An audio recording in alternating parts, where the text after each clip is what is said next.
What's going on, dude? How you doing?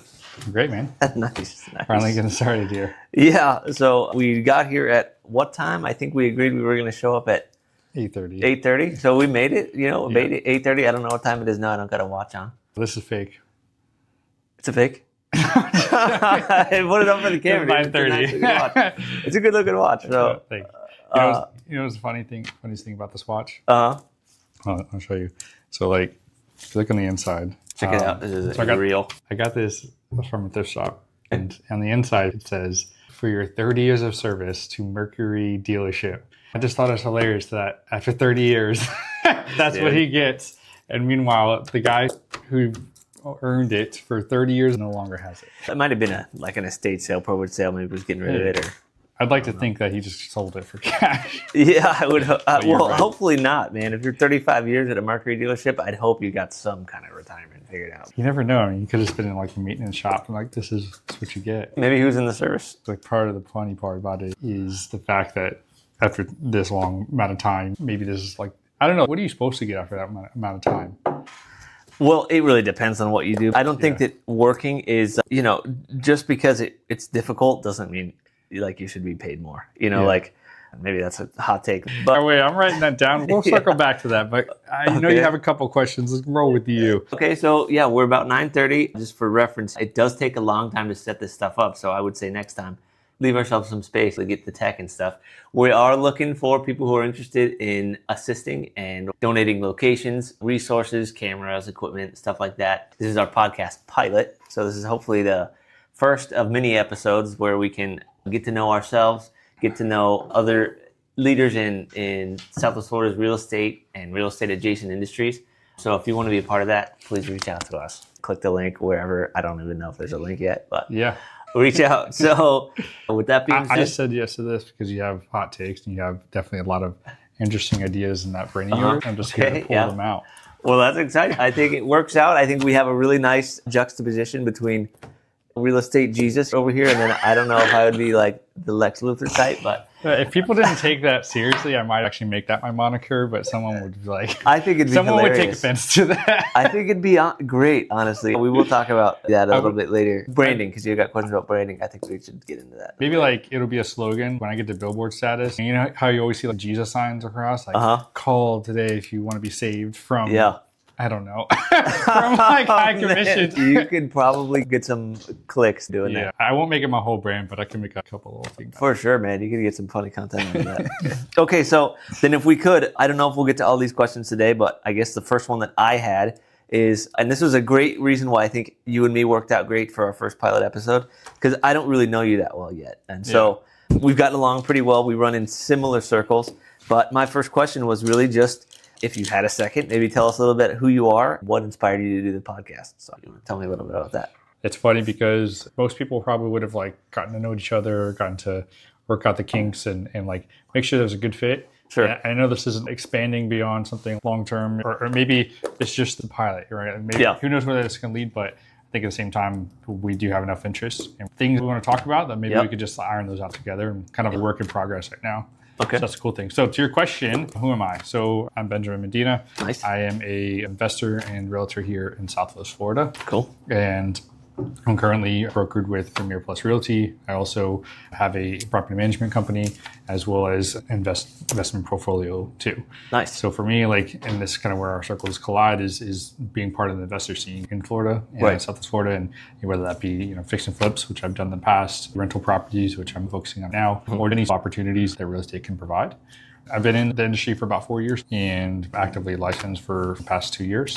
And so right now looking to continue to build upon the business, whether that means getting more investor clients, some more second home buyers, just kind of making some forays into that.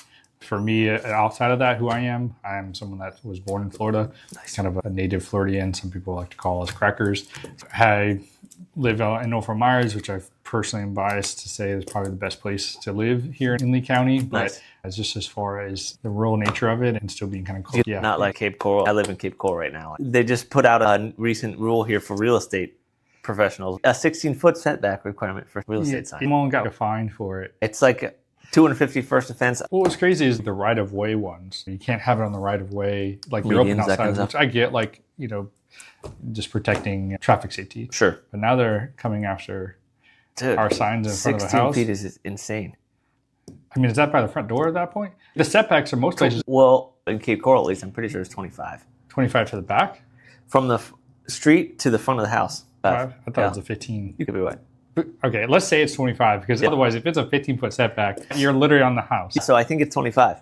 Way back there. The sign people are happy because they're going to have to come back and buy a lot bigger signs. Every sign that I've put up recently has been within 10 feet of the street. Cape Coral is interesting, man. Just a little sleepy town. Some of the nuances, like the way that they act sometimes or the decisions they make makes you feel like you're in a overzealous HOA.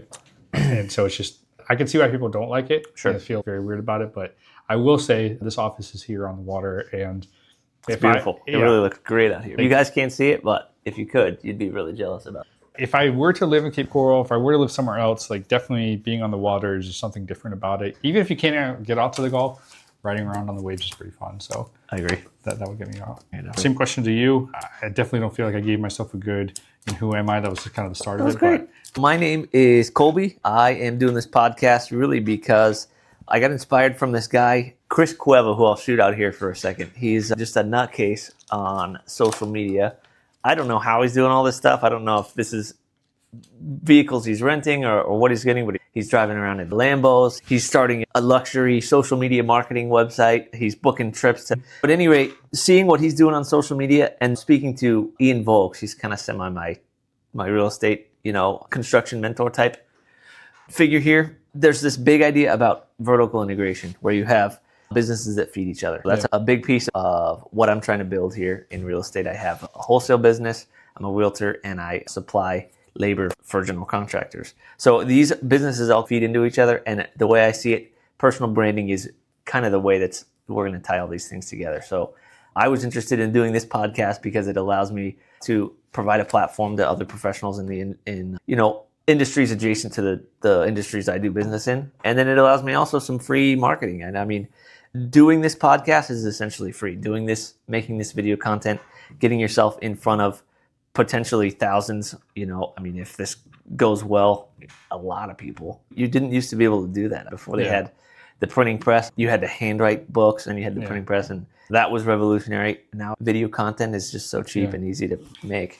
And one way to think about it is the social media algorithms of the first AI agent. By that, I mean, everyone's all hyped on automating their process, but ultimately why social media is so touted is because you could put it out in the space and you allow this platform to spread it for you. Spread the good news, if you will. And to your point, it is free. You're not having to necessarily pay extra for TV time or post it. If it's engaging content, if it's provocative, if it provides value to people, whatever value that is, you can get in front of a lot of people for nothing. Yeah. So I don't see why, if you're in a sales industry, if you're in marketing industry, you should be doing things like this. Do you think it'll ever be oversaturated?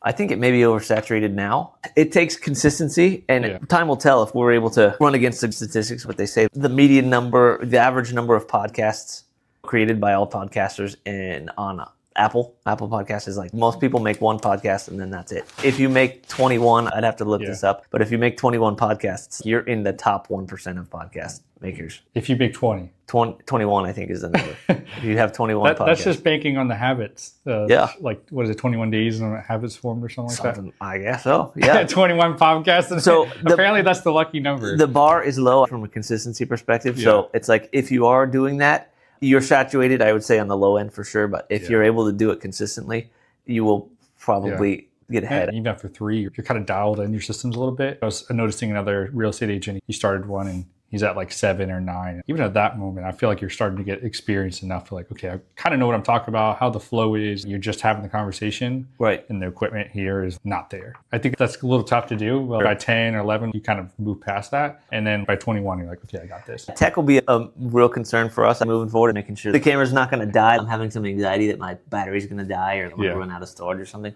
So as we move forward, having those cool, fashionable mics and headphones will be awesome too. You've got your Jamie, somebody in the back booth. Yeah. I would say. To your point about the one podcast, I think the only place you need to search for podcast guests is like, let's spin the wheel on, I don't know, like a randomizer. I want every podcast that's only released one. I want them on the show.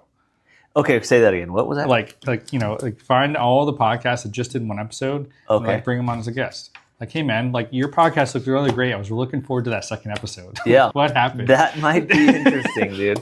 But I would say if they've only done one podcast, you kind of also want to pick who you're working with in some sense. What I've found gravitated towards a little bit more than even sometimes real estate is like, if I had a different profession, it would be business consulting. Yeah. And I kind of did that previous to this. And the reason being is because businesses can be the most empowering thing you can do, the most rewarding. And I know that everyone has some sort of idea that they want to execute on. Like, I have a donut shop I want to do, or I have a boutique store that I want to create. There's something that they want to exercise on, and they just need that little bit of a push.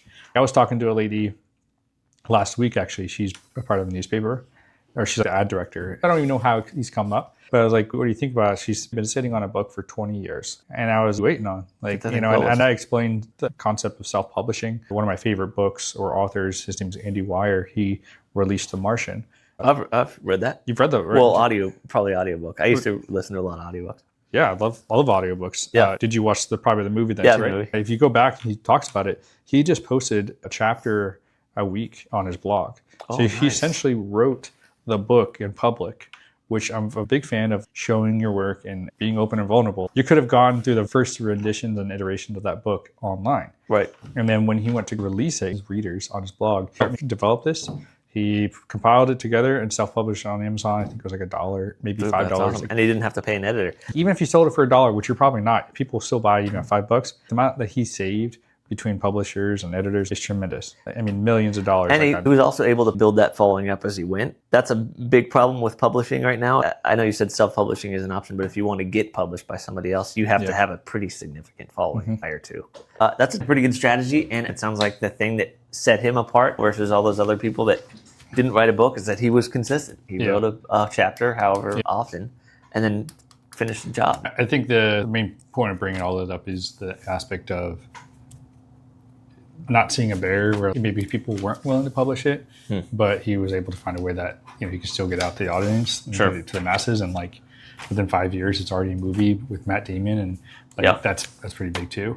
Yeah, the guy self-publishes one book, and it could probably be set for life on the millions he's made between the movie and book and everything. Hopefully, a lot of people get raked over the coals when they sell the movie rights. I'd hope he made some money on the royalties. There's a strategy where people will buy the movie rights, but then won't actually be the person creating the movie rights. Like they may go, like, you create a book, and it's like, hey, can I buy your movie rights? Right. And then they'll be the ones that try to get it made by the producers. It's kind of like that middleman, almost like wholesaling. Sure, yeah. Like, they're kind of like wholesaling the movie rights. Or like, hey, this is a great story. Maybe nobody wants it now, but I'm going to buy your rights from you. Yeah. And maybe it's in perpetuity, maybe it's like 30 years. If anyone wants to do that book at some point, now I'm getting that. So it sounds like you've thought about this publishing thing before. Have you started writing a book or tried writing a book before or tried publishing a book? No, dude. I like writing. I think I'm an avaricious learner. Sure. And I probably intake way too much information on any given day. I think that to a fault, I'm the same way, where it's like, instead of working, I'm like reading up on, what about, how do you do this? So yeah, I think I could benefit sometimes. And we'll get to this a little bit later. You ask one of your questions about how much time you spend on your business instead of in your business. Let's not get into that yet. One of the questions I have is, do you spend time actually working on your business? And by that meaning, the difference being not just in it. And I guess, what does that mean practically to you? Sure. Well, I would say this counts as working on the business, because I'm exploring the process of, how am I going to get the word out about what I do quickly, easily, efficiently, and in a way that I enjoy. I've never had a lot of success just getting on the phone and dialing. I'm definitely interested in finding out ways to get my message out quickly, efficiently, and in a way that I enjoy doing. This to me counts as working on the business. I do things like this as often as I can, and so I would say I think working on the business is probably, I'm not going to sound like an expert here too, because I'm just figuring this stuff out myself, but you still got to pay the bills. That's the reason I've got this subs and labor thing put together. I've done my own signs. Like, I made all my own bandit signs for my wholesale business. I hand drew this thing, so that's really embarrassing. That's really no, man. I love it. Seriously, that's creative. I didn't hand draw this part. I got somebody on Fiverr to design this. I just copied Oh, don't tell me that. Well, I sure. wanted to know like that was your thinking. Like, create a the submarine. concept was subs and labor, so it's kind of a play on words. And that's what I do. I source laborers for a general contractor. It pays the bills. I've got people working every week. They're 1099 type folks. The reason I got that gig is because I was flipping houses for like 2-3 years. I probably flipped like 8 to 9, between myself and a business partner I was working with for a while. That's awesome. So that experience working really in the business for those last 2 years, I was hanging drywall, I was doing the painting, I was doing the general contracting, don't tell anyone, but I was calling city inspectors, managing, making sure that the ins and outs of the construction was happening, probably more than I needed to be. The fact that I was working in the business for that period of time meant that I was experienced enough. Now I'm not doing that. I'm hiring people. When somebody says, hey, I've got this semi kind of complicated thing. You heard our phone call earlier about stucco. I'm going to be able to take what the GC told me or what the little scope he's got, call one of my worker guys that I've developed and built, my little worker network. Sure. Send them out and just get the job done and send an invoice. And so you were talking with the GC there? Yeah. Really? Yeah, that's Ian Volks. I don't know if you've met him. I just would assume every GC has their whole pool of subs. They have a pretty decent pool of subs, yeah. And so that's why what my business does is primarily non-skilled labor, and then I source subs as well. So if he has to get a bid, for instance, on a plumbing bid, he has to hire those directly. Like all of his mechanical, electrical, plumbing, structural, all those have to be direct contracted with the contractor. But everything else like drywall, painting, insulation, all of these other items can be subs of a sub, which means if he's going to go get a particular line item bidded out, he gets 3 quotes. He saves those on record for his client. And then he picks the one he wants to do. He's got a contract with the client, and I can source the subcontractor. Most of the business I do with this GC is just sourcing unskilled laborers. Yeah. So day laborers, I speak Spanish. So if it's like, hey, we've got some demolition we've got to do, or we've got a... Into the first time you did that, that's got to be nerve-wracking a little bit.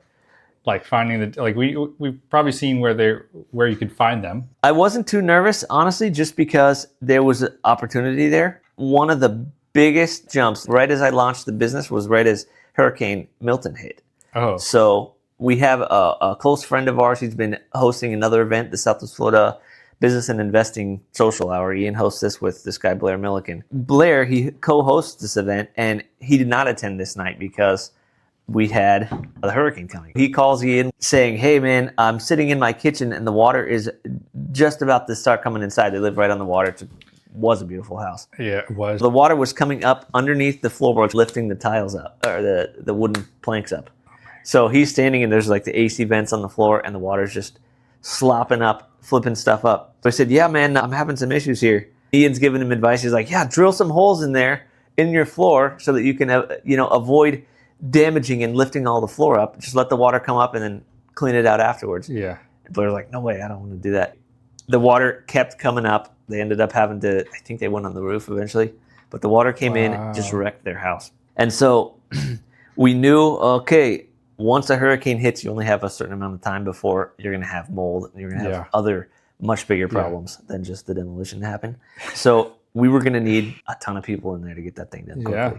So it took us 24 to 48 hours to get 10 guys in there because this house was like 2,500, 3,000 square feet. Wow. And they have a bunch of stuff. They have a bunch of drywall that had to get cut out.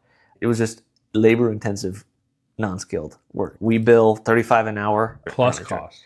Plus materials. Okay. So if there's, like this was in Inglewood, so we billed for gas. We billed for like sawzall blades. We won't pay for the materials, but we bill $35 an hour. We source the laborers. Okay. And we had an agreement. This was essentially paid for by the insurance company. He got 2 claims because Hurricane Milton and then Hurricane Helene hit within a week of each other. Milton. They hit within a week of each other, and he got 2 insurance claims out of it. But to your question earlier, I wasn't nervous because I knew I needed 10 guys there to show up. And so I had probably 4 that I'm like, okay, they're ready to work. They want to show up tomorrow, but I needed more guys to show up. Yeah. So there's a line in Cape Coral, and I don't like it that they send these people away because these people are showing up to work.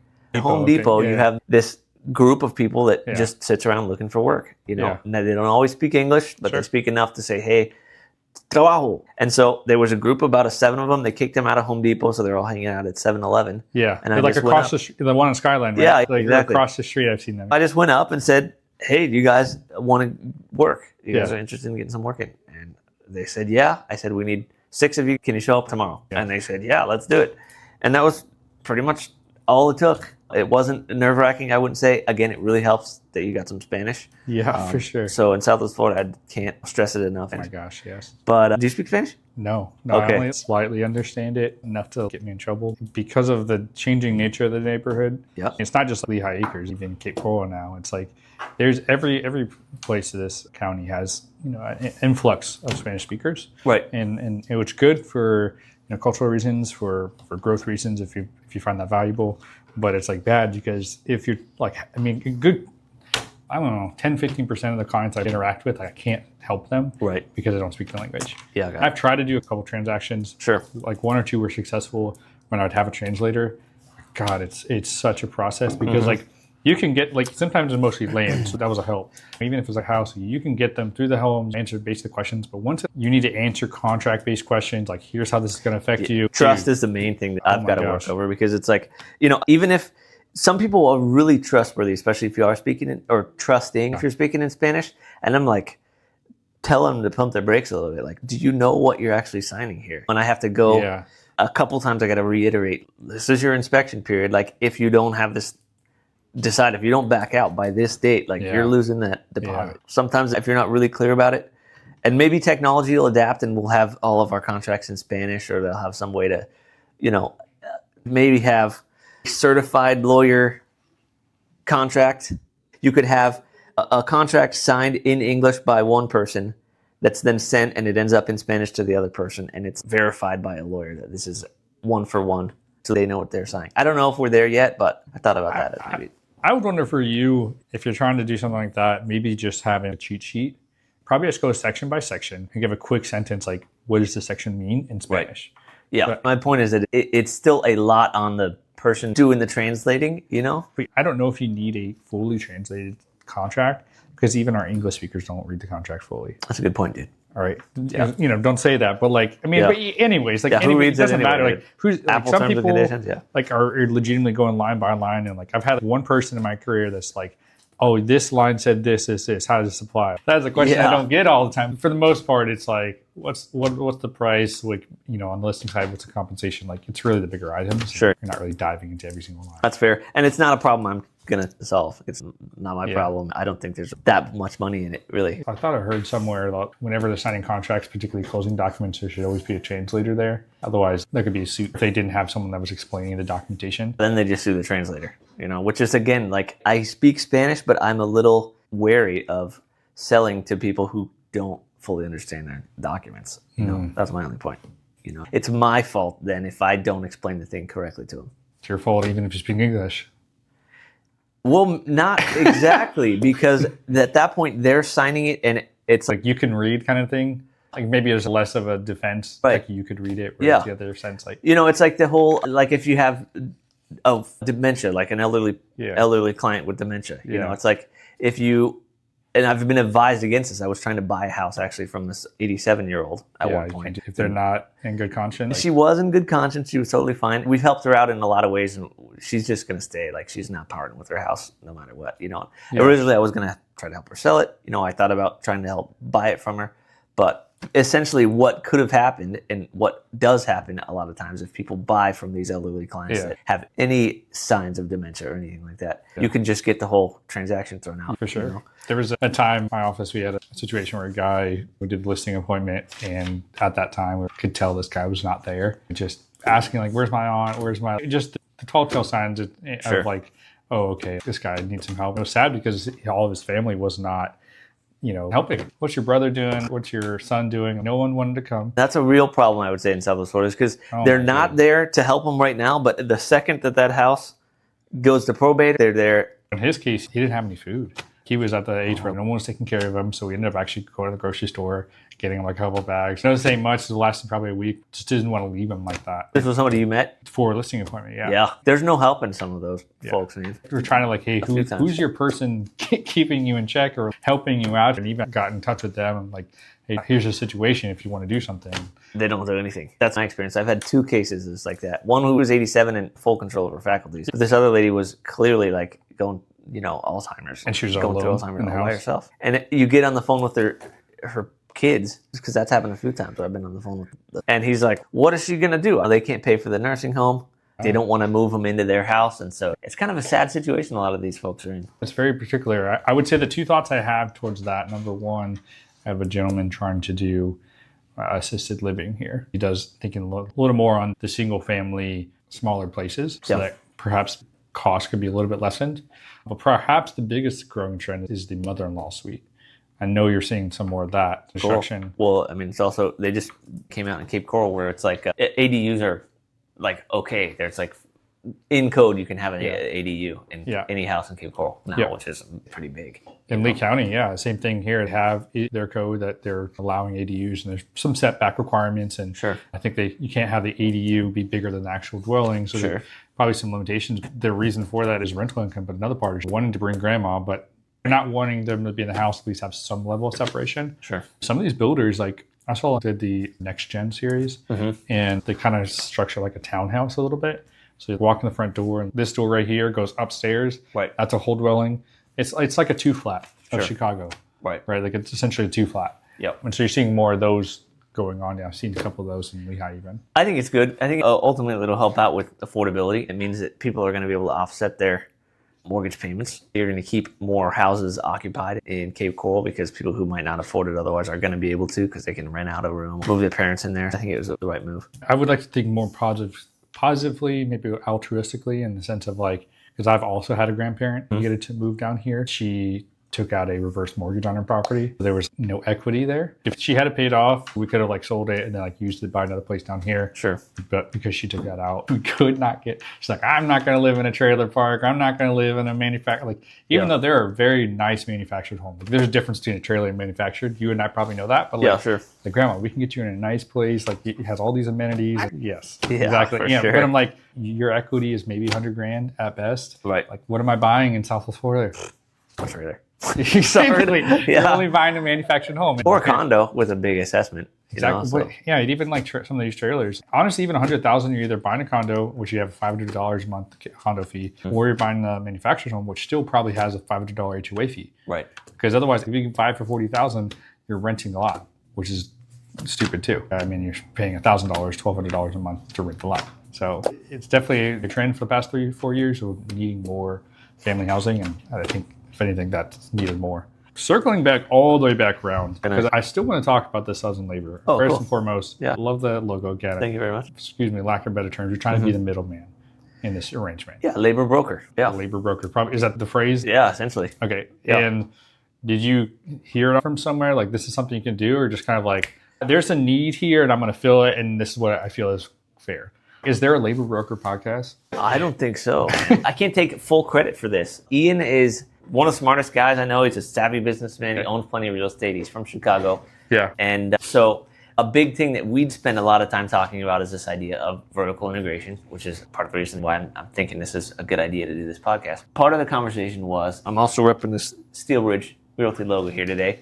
Another agent in our brokerages, who I'm sure a lot of you guys on this audience are familiar with, is Kevin Dong. He's been flipping houses since before I was a realtor. He is doing tons of volume. I mean, he is just knocking out of the park from a flipping perspective. Through a conversation they've had, he's paid out a ton in wholesaling fees over the last few years. And so a secondary conversation that then Ian and I had after hearing this through the grapevine from various people in our networks, if he'd built up his own wholesaling business, he could have... Kevin? Which he's not interested in doing. But if he had done it, he would have probably spent maybe a third of the wholesaling fees that he's put out, built out his wholesaling business, and still had a wholesaling business. I don't know. Vertical integration can be a conversation in and of itself. Well, that's where subs and labor came from. Okay. Because, like, to your point, could he have built out a wholesale business? Yes. What he would have needed to do is hire out cold callers, fine tune the script, like everything that's involved with that. You can't just hire one wholesaler and say, hey, can you do this business? Finding a good operator for that is challenging. They would otherwise just create their own business. Leveraging your time is the key thing. What is he doing instead of having to do a wholesale business? He's doing great at flipping, and that's why he's not doing the wholesaling business. From a long-term perspective, if he has his flipping already got an operator, if he's got that dialed in, if he's got foremans, if he's got other wholesalers already sourcing him his deals. Like my guess, my intuition is he could probably figure out a way to take time out of the flipping and then move it into potentially building out a wholesale business and then have his own business, which, maybe I shouldn't be saying this on this podcast because that's my second little vertical integration business here. I got a wholesaler. That was a whole strategy with this too, quick and home buyers. So I have one of those locked up and assigned. So we'll be closing that this month coming up. But that's with Kevin buying it, or no? This is this is my buddy Steve is looking at building. He's going to be putting a mobile on there, and I think there's some opportunity in this particular spot that he's looking into. It's wholesaling a parcel of land, then. Yeah, exactly. The idea for subs and labor really came from Ian. Instead of me just being a W-2 employee that's just going to get paid hourly to help do the task. It means that I'm not on W-2. He doesn't have to pay payroll taxes for me, and it's the same for the people that I'm hiring too. These are project-based, workers. They're giving me W-9s and so on, and so that's how it is. You know what stuff? Remember I talked about like hearing people's vision and what they want to do. It was very challenging for me is to not get too overexcited, because for me, hearing about that, I'm like, that's an awesome business. There's so much potential in there. The value you're creating is so tremendous. I think ultimately it's like that. Perhaps at the beginning you're talking about difficulty shouldn't be worth more. Maybe it's more like value should be created more, rewarded. And so there's a lot of people that, well, that business is great. I want to be in there, but like I got 3 others that I'm working on. I should not even be anywhere near trying to commit to helping grow that or being involved. But I think ultimately it's like the next step you would need to develop that more if you want to is just getting more work and connecting with more construction guys. Hire an admin, let them do the invoicing. That's what takes most of my time right now, estimating and invoicing. I can't really outsource that yet. I mean, I'd love to be. Estimating or the actual invoicing? Estimating, 100%, I can't outsource that yet. That makes sense. The invoicing, I probably could get there. It's pretty, doesn't take that much time anymore like it used to be, or like, formatting and all this other stuff. But it's a lot less time now. My main concerns are making sure I avoid accidentally misclassifying people that are working for me. I mean, that's my main concern. That keeps me up a little bit at night. What do you mean? As in, so if it's 1099, I don't have to, retain any payroll taxes. I don't need to pay Medicare, Social Security, all this stuff. But I could be misclassifying that. And if I'm not carefully crossing my T's, dotting my I's, I could get hit with an IRS bill. That's a concern that I've got with this business moving forward. You're just maybe trying to vet a little bit more of your laborers and just making sure that they can't buy any, an IRS agent couldn't come in and say, actually, that's an employee. You owe payroll taxes for the last, You probably need to connect with like a labor lawyer. They have labor lawyers. They have a lawyer for everything. I have a client right now. I have their house listed, and she's part of an office that is, could you not, a pet lawyer. I was like, what the heck is a pet lawyer? Yeah. She said a lot of times actually where she works is divorce, in which case like husband says, that's my dog. Wife says, no, that's my dog. Custody rights for pets? Custody rights for pets. No way, dude. Or malpractice at vet offices or bill of sale type situations. Their entire practice is just built on that. Trust me, there's a labor lawyer out there. That's interesting. I should definitely look into that. I've ChatGPT'd the thing a couple of times, which I don't think that really counts. Act as a lawyer. Lawyer and or accountant. Just talk to a CPA kind of thing. And I have talked to him, so I think I'm got it, taken care of. But again, this is our first year in business, and we're doing a good amount of volume. The concern is just going to be, a lot of times the biggest criteria for 1099 is just like, are you requiring them to be there at a certain time? Right. And to your point, you kind of are. And so I think that's probably why ultimately, as long as it's just simply stated like, hey, I don't care when you do this, but it has to get done. Well, but naturally, if they're going to do it, you have to do it within the confines of I don't really give them a specific time they have to show up. They are providing their own tools. That's another way that you could, avoid it looking like they're a W-2 employee. I mean, if they show up, they're wearing a uniform, using your tools, clocking in and out. That's W-2. That's W-2 for sure. And so it's pretty hard, I would say. It would be pretty difficult to make a case that I'm not treating them as subcontractors. Yeah, exactly. So I think I'm okay. I feel a little better actually having this conversation. You're just communicating it with somebody else. That's the whole point of this whole thing, right? Yeah. So, but I think it's doing just fine. The reason we were asking that, I don't know. We were talking about working on the business. I was curious how that business is. It's interesting to hear that a GC would call you, wouldn't just have their list of people, but it sounds like there's enough people that are looking for a good contractor. What's interesting is, as a real estate agent, where I try to center myself is like, if you have a real estate need, I'm your solution. And that can also extend to needing contractors. Hey, Sure. do you know a plumber? Do you know an HVAC person? I have this project. Do you know someone? Naturally, here's the number and that's a value prop. To your point, yeah, I do. Let me come out and estimate the job. Sure. You can actually, as a realtor, complete up to $5,000 worth of general contracting. You can hire up to $5,000 worth of outside subcontractor type laborers for listings. Really? Yeah, per So listing. like I can go out there and hire a subcontractor And mark it up. and run it through me kind of Yeah, deal. you sure could.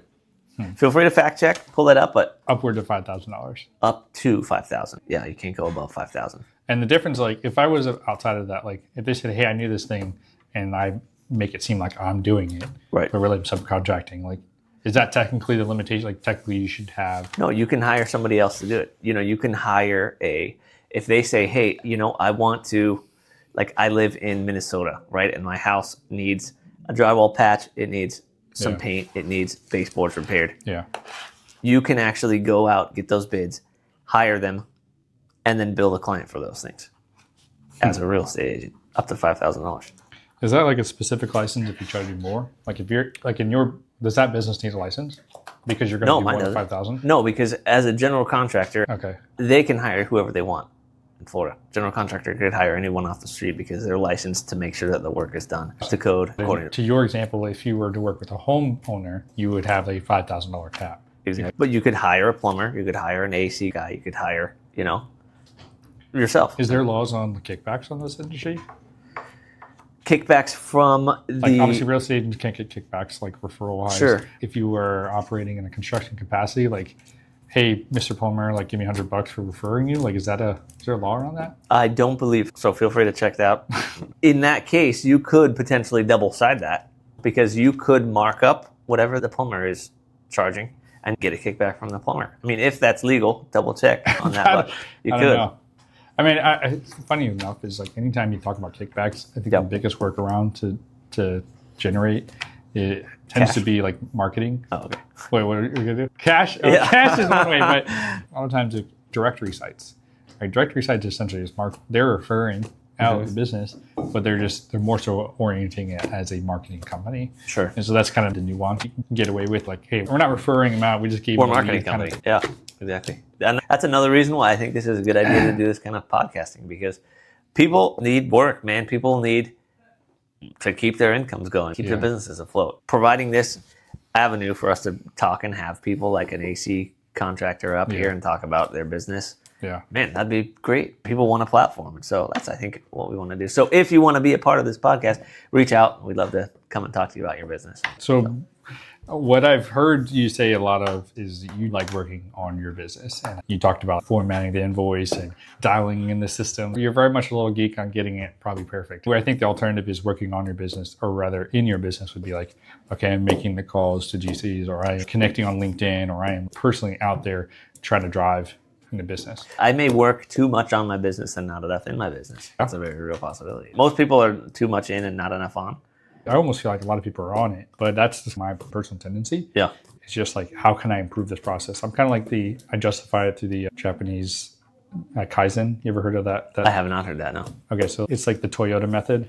The philosophy is whenever there's a problem, you take a pause, adjust, and iterate it.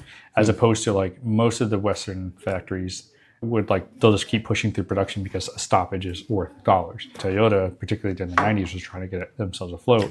So like, oh, this is a problem. Stop everything. Let's fix this problem and then move forward. Sure. And then therefore they're able to build a consistent product. And it's kind of why they've been able to build dependability, and why like if you want to buy a Tacoma used, it's sometimes more than the new one because they hold their value very well, and that part of that is durability.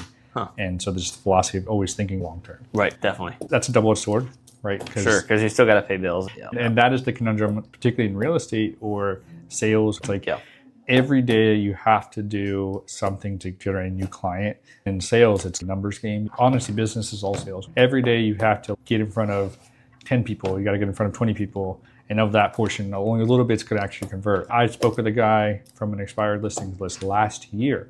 It wasn't until this year, consistently following up, that I was able to get them listed. So it's like every day I'd have to plant seeds, just like planting little seeds, and eventually they'll be something you can harvest. So then what are you doing besides cold calling, or besides some challenge you were doing where it was like social media, you had to post a certain amount of times in a month or something? Sure. The thing that I generate business has always been cold calling, also paying for leads. Some of the portal sites will send me business, and so that'll generate leads for me. I do like cold calling because it can be very direct, particularly if you have the right list. Every list is different, every parameter is different, but it can be very much now of like, are you looking to sell, or how can I help you? We can move down the needle. I feel like you get motion. Sometimes it's not work right now. It could still be down the road. It can be very labor intensive. It can be very much like you gotta be on the phones to start prospecting, and then from that prospecting, you got to like lead flow. Where do you get your data from? Maybe you want to do a shout out to your data. You could just do an ad. Depending on the type. To be honest, expired lately listings. It's just been Remind. Or you just get your expired listing leads from Remind. You could get expired. You can get everything from the probates and foreclosures. Some of those more investor type things are a little more challenging. Sure. But like if I want to call high equity, if I want to call expired listings, if I want to call withdrawal, like terminated. Phone numbers right off of Remind.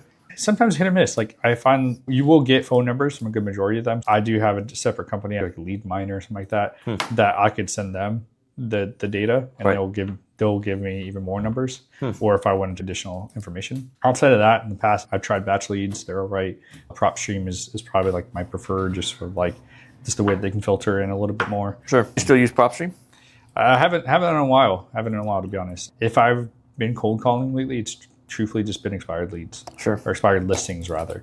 The reason I like expired listings, there's the ones that just expired, which are fine, and then especially the ones that are 6 months expired. That's a little gold nugget for you, because if you call them and they're not listed again yet, they still had a need at that time, and so you can resurface that need. And you've probably passed through a lot of those guys that called, every time it goes expired, they got 4 or 5 6 people calling them on that day. If you can get past that moment, okay, yes, you're still interested in selling. Okay, what are you thinking is a sale price? Oh, I think I can get 50,000. Well, ma'am, sir, you just listed for 50,000, and the market is worse than it was, or slower than it was 6 months ago, or you tried a year ago. Like, sure, this didn't work with this other agent. So sometimes you can list it for the same amount. I'm typically thinking like land, like is really great for this, because the amount of times I call and they're like, I didn't even know my listing expired. Wow. It's a land listing. Do you still want to sell it? Yes. This price didn't work. Let's go a little bit lower. Or I know a buyer that's looking to go there. What's the best number you can get? Or if you want to be legit, you go out there with a drone, but you could easily just get a screenshot, put it up, and then it's back on the market. Right. The legit way is get the drone shots, put a sign kind of deal. But land listings are nice because they're just numbers. House listings are different because it's an emotional attachment. Even if it's an investment property, you still have to sell them on why you're going to treat their investment or treat their house in the process if they're still living there. So you said you've got a little portfolio and you're operating as an investor in some sense as well. Has that affected your pitch or your script that you're making to these people you're calling? Now you're saying, hey, I'd like to list your house, or I'd like to buy your house? Yeah, that's a good question. What I've tried, because a lot of times I would love to go in as an investor. Even if it's land, like if you had it listed at 20,000, I can get that up at 15,000. Like I'll buy that. I could have a builder buying it right then and there. That's either myself personally for the lot, or I know there's like a spread there. About a year ago, the RIAM had a meeting about this. Jeff was on the panel, and I added, because I know he did that for a long while. I was like, what do you do to separate that? Because it's very fuzzy. The advice he gave is you have to think of yourself as having 2 hats on during that conversation. And so essentially, when I start the call, I may start coming as an investor and say, hey, I'd like to buy cash. Here's the price, whatnot. But as soon as they're like, well, I don't want that number. Like, okay, I'm going to take my cash offer hat off now, and it's gone. You can't bring that back up after this conversation is done. So it's kind of a conflict.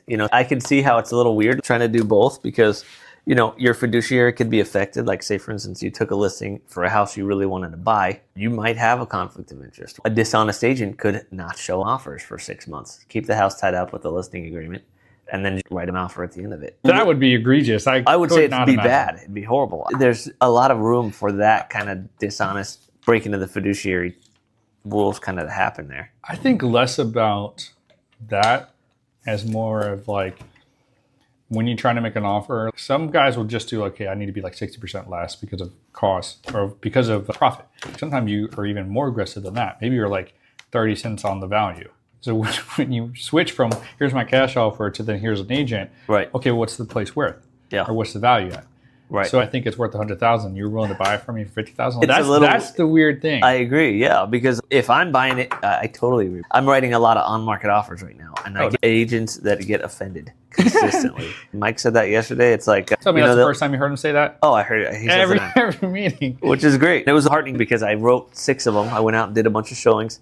My guesses were pretty on point too. Just looking at photos, I was guessing cost per square foot for rehab on these things. I just guessed per property. I wrote down, I think it's going to take about this much to rehab it. Okay. Then I went on showings. I looked at every single one of them. I was pretty close, I would say. Really? As far as like medium to heavy kind of rehab? Yeah. Yeah, exactly. So at the end, the idea was if I'm going to get these offers in, these were assignment contracts that I was writing, on market, FAR bar, assignable contracts. Sure. I'm essentially 70 or 65% of ARV minus 100 minus the rehab cost. Yeah. And these properties some of these were in flood zones, and they needed full gut rehabs. And these people are listed for, like, you take the ARV, right? And then they've basically reduced price. Most of these were below market value on the MLS, but not enough, especially if you have new construction out there. People can go in and buy a new house without any rehab for less than the cost of buying the resale and then tacking on the rehab that they have to come out of pocket for. Yep. They can't mortgage that stuff. Unless they get the FHA rehab, which has higher costs, or you don't have the funds. They're expending so much just for the down payment, for the closing costs, everything. And the headache for the rehab, the remodel. You want to move in, just be turnkey. I want to be excited about this, not begrudging to all the work I have to do. My guess is a lot of these people are either going to start coming down on price significantly, or they're going to just rent them. Everybody's going to decide to do one or the other, probably pretty close to each other. My prediction is we are going to see probably a drop off in the property values here pretty soon. Just because I look at so many of these houses on market. I pull out a saved search and I'm clicking through every single one of these 300 something houses and looking for these that are just sitting on the market 100 days, 180 days plus. They don't have another option. They don't have somebody else who's going to come in and buy these things and then do $100,000 remodel. Yeah. Nobody's gonna do it. Yeah. There's just a buyer does not exist. It would be nice if someone, maybe this is an idea, if you could get people that want to buy value homes and maybe you could be that GC in there. I like that rehab agent, dude. If I were to say, hey, I want to buy a good value, I'm okay doing work. You know, a lot of people think work is like a paint job. They don't think it's like, oh, we got to gut this place. And imagine a sales pitch like, hey, you want to buy a valuable home. I have loans that allow you to finance the rehab and the purchase. Let's look at some distressed properties. Sure. And as soon as you purchase, you're giving them the scope of work and subbing it out and doing it for them. But there's not enough of that because people want value. They think they want to put some sweat equity into it. But then they start looking at the homes that is. They're 1980s, 1990s. They got, smells like a dog or you got this whole, like really what it takes most people don't want. And there's too much new construction. It's like, why would they do it? There's just no justification to go out and just like, the handyman special thing, is everybody really holding out for that retired GC that's going to come down and do all that work? It's tough because rental rates have already gone down. So, between my properties and properties I helped to manage, I took over a portfolio recently of 19 doors and they were getting like $1,800, $1,900 for some of these duplexes. Sure, yeah. Old duplexes in Lehigh Acres, they're not getting 14, 18, 15 right now?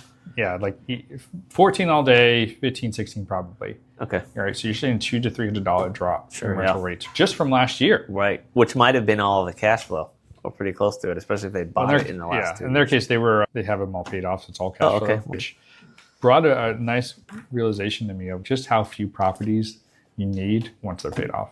Right. I mean, their 19 doors paid off is like full capacity is over 20 grand. Yeah. That's one portfolio. Oh, wow. So like 20 doors or about 11 homes can get you that. Principal pay down. That's why you should buy now. Yeah, right. You still have the taxes. You still have the insurance. But like, imagine every month. Let's just call it like $18,000 after everything else. Every month getting that amount. Yeah. And ultimately, the reason most investors need a lot of properties is because they're using leverage. Sure. Right? They're trying to refinance out and use it to buy other things. I remember Mike talking about it about 2 years ago. He was selling some of his properties. And I was like, why are you doing that? It's like, I just want to reduce exposure. But the other benefit of that too is now I have greater cash flow of this property. Right. And you're in the long term, you're actually not hurting yourself. Like I could see why 2 years ago I'd sell, but I would still maintain some level of portfolio. Right. And especially if you're taking that cash and you're using it. Just dump it back in. Principal pay down. Because if we get a huge market correction or even just a sizable one, refinance, my value is kind of adjusted a little bit, but I still have a good level of equity if it's paid off. And now I can go purchase up some of those more properties that have better, greater value. So that one house sale has brought more cash flow in the one property and can maybe spurn into 3 or 4 more later. Ultimately, I think as long as you're selling and not completely liquidating, you are benefiting. Well, I agree. As far as my prediction on actual prices, well, any real estate prediction, really. Yeah, I mean, prices-wise, I think they're going to adjust too. I mean, I think they are. Keep adjusting? They are adjusting. Your new construction builds are down 10% nationwide. So sure. New construction starts. Homes, like so many builders, speculation builders, particularly, like I sold a lot of land. And last year, there was a lot more land, particularly in Lehighs, where I was really been biting my teeth past 2 years. Just so much action out there. I feel like the entire areas turned over. It's either a new home or a new land owner. But there's a lot of speculation builders. These are guys that just think they can build a 360, 380 type home and make money off of it. Like you're competing with everyone, especially the new builders or the big box builders. It sucks, but as they're adjusting their prices down, it only makes the used market look even worse. Sure. Because they need work. Yeah, right. And they can't offer all those incentives. They can't offer the financing. Well, some of them really can't. Some of these folks just don't have the equity. I mean, can in the sense that they'd have to be taking a loss. And that's a whole other thing. So this had me a little bit weary at the beginning of the year. I'll be honest. That kind of took me off my game. Just seeing enough listing appointments where like these people would be negative equity, or I've had to start having more conversations about short sale. Right. And like, I'm sorry, like particularly, and mostly like these folks bought a new construction. I've seen a little bit. Yep. They buy into a new construction home. No one would tell them that their taxes are going to go up. Right. The insurance rates go up, and now it's $1,000 more than when they bought it. I'm sorry, which agent didn't tell you about tax increases? Yeah, of course your taxes were $300 your first year because it was still parcel of land. Yeah. Because they build them that quick. And I'm sorry, but you have 12 others that just got listed. This new community is 2 years old. There's no equity here. Not in this market. The best scenario is you just stay here. The best move is just don't sell it. Just hold on to it right now. Just wait. Hold on to it. But even in the rental rate market though too, I'm like, okay, your mortgage payment's going to be $3,200. I'm just thinking about one in particular. You're not renting out for that amount. So you're also taking a loss of the rent. It's a very interesting time. I agree. I was going to say, do you have anything you want to plug while you're on? If you're going to be a good podcaster, you got to be able to sell other people's shit while you're on here. So you got anything you want to plug? Any listings? You want to talk a little bit about Premiere Plus, who was kind enough to offer us this great space. Yes. So anything you want to talk about? Yeah, we'll plug them because we were able to reserve the office space here. Please fix your AC. I agree. How are you going to have clients in here signing listing agreements? It's more of an office issue, but thank you to Premiere Plus Realty for allowing us to use the office, for providing a good location.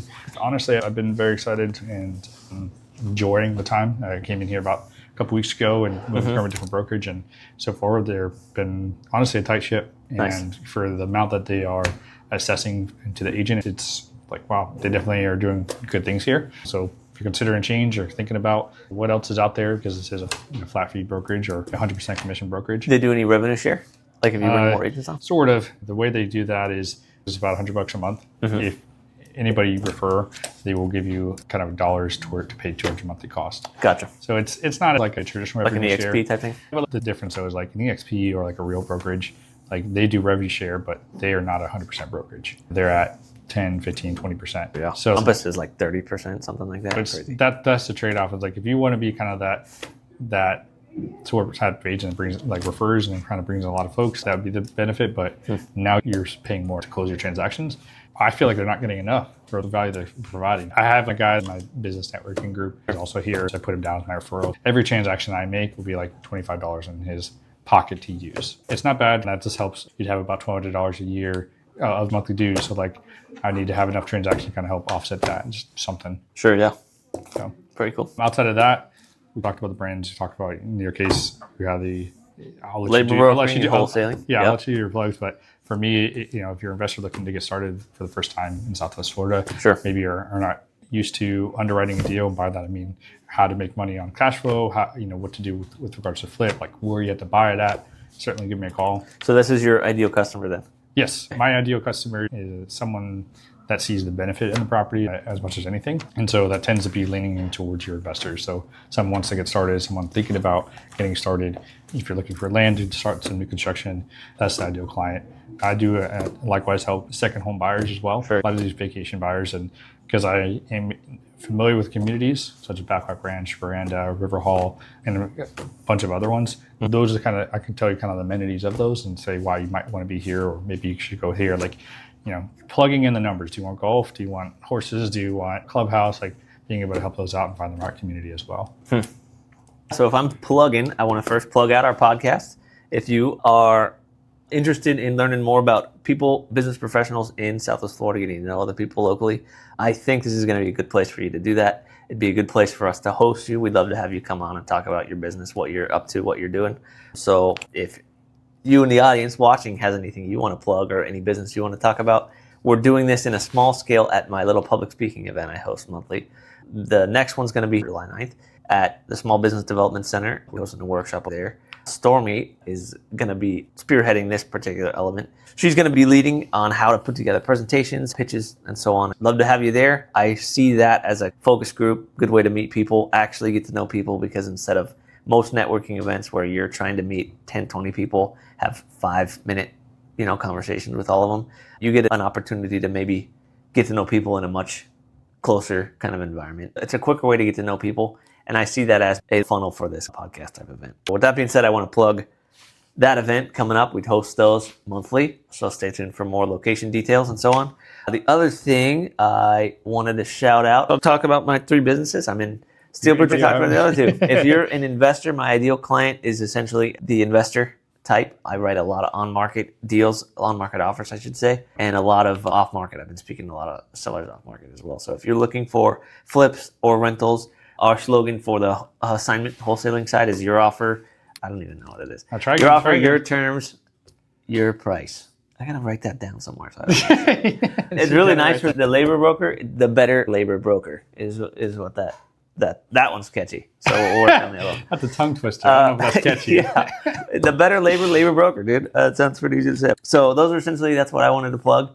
After talking about this, I'm the rehab agent. So that's probably going to be the new Instagram handle. That's what I do. Thank you very much. Looking forward to seeing how those things develop. Yeah. Other events that I've been going to a lot, a great resource locally is the Southwest Florida RIA. I get a lot of stats there. That's where I met Benjamin.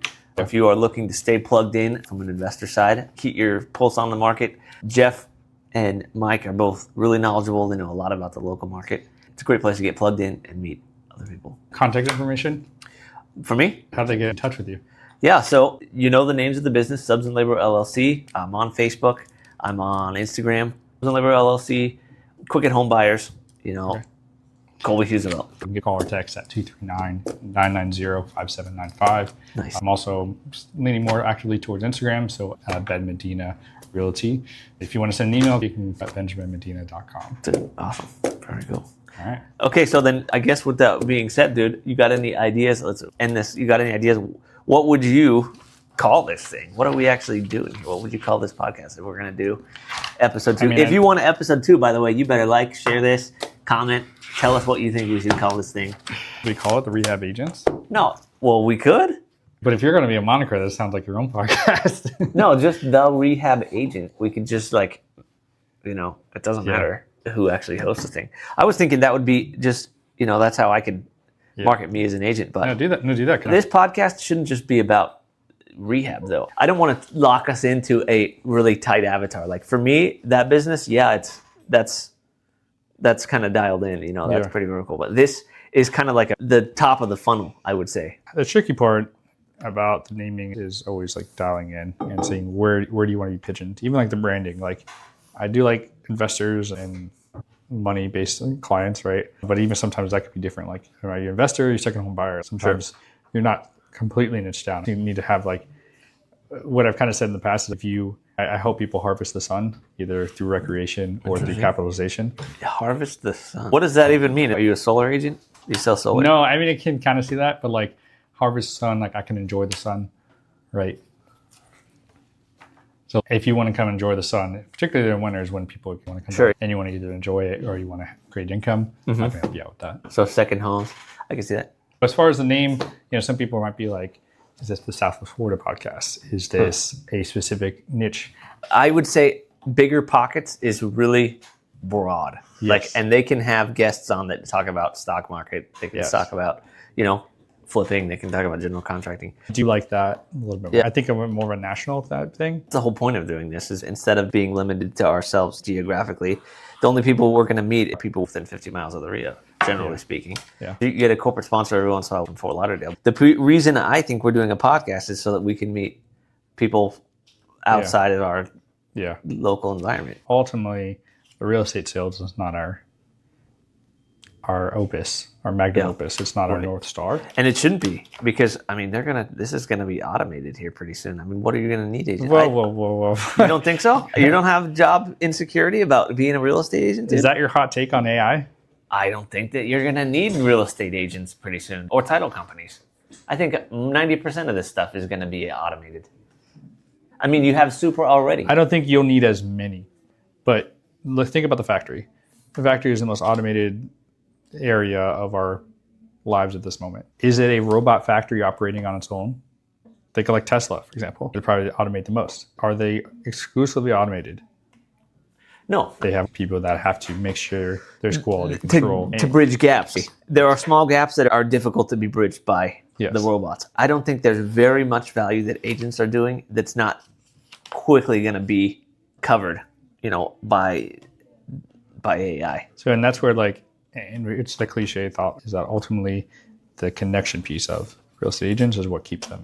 Personal branding, for sure. Just the fact that you're a personal therapist. Relationship and trust. Sure, you get someone the offer and have to explain why this could be a good offer and notably work through their emotional state to try to get through, an assigned offer. I'm not saying every transaction is like that, but you're going to have enough of a desire to speak with a real person. But what I'm saying is that relationship and trust is going to be, I think you're going to have a lot more winner-take-all type business happening. So that relationship and that trust is going to be the thing that means that they can do 4 times, 10 times the transactions for a tenth of the cost, literally.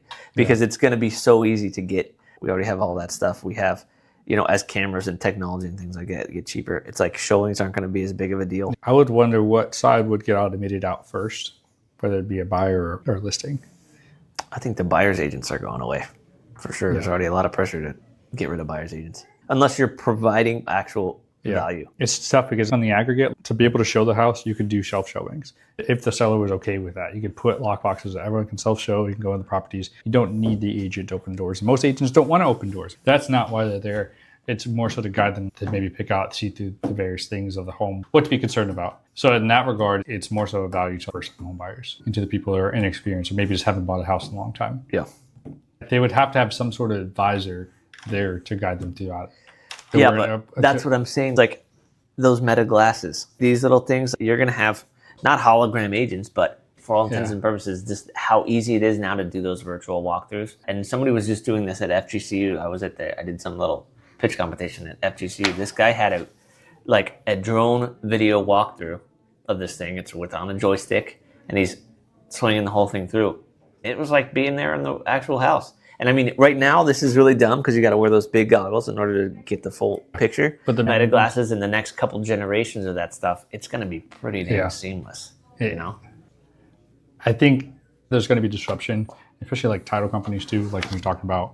If you can make it a little more electronic, you're balancing a lot of closings. I know title companies hate me for saying this, but like at the end of the day, you just need the closing. They're pretty dialed in already. But like how much do you need? 10 people in a title office is, take field and calls. And the main thing about the title right now is that you have a lot of these municipalities that aren't all on the same system. So you have a lot of that sorting. It's the same problem they have in factories where you're taking different random items, assembling them and moving them. They have robots doing that stuff right now. Like you might have seen that one robot they've got that has articulating hands and stuff, picks up this is an Amazon robot. Yeah. And he has to pick up the package and flip it so the barcode is upside down. Yeah. And it's like a humanoid robot that they've got that's now doing that. Really menial, mundane task, just flipping over the packages, but he's able to articulate and move that stuff around. And it's the same problem with title companies. You're taking information and then converting it into a way that the municipality or the closing needs. And we're just getting better at that stuff. And there's more people that are jumping on because there's a lot of incentive to adopt these technologies because they give you an advantage. There's no question that they don't give you an advantage. People who have ethical issues with AI and with ChatGPT and things like that are going to be at a disadvantage to the people who adopt. And I think it's the same way with title companies, municipalities, and real estate agents. Yeah. If there's any assuring voice to all of that, is that the timeline, from that being at full maturity, there's still a lot of money to be made. There's still a lot of action to be had. Sure, yeah. I mean, like, AI is growing fast, but let's say that takes 5 years, just within that shorter period of time. But even when AI does completely replace you, you might be more set up, but at the same time, you're also putting 5 to 10 years of your life into potentially a job that's not going to pay anywhere. You could say the same for a truck driver. If you get a ton of experience being a truck driver and then they automate trucks, you got some cash, but you can't do anything else. The only thing you know how to do is drive trucks. So that's why I'm saying you could spend 5 to 10 years of your life being really good at being a realtor, but I just don't know if it's going to be the right. I don't know how well that's going to play out long term, which is why I think that it's good to diversify. And we'll see how that pays off. We're going to chat more about this in the next video. Well, it was great talking to you. Thanks you for getting together, and I look forward to doing the next one.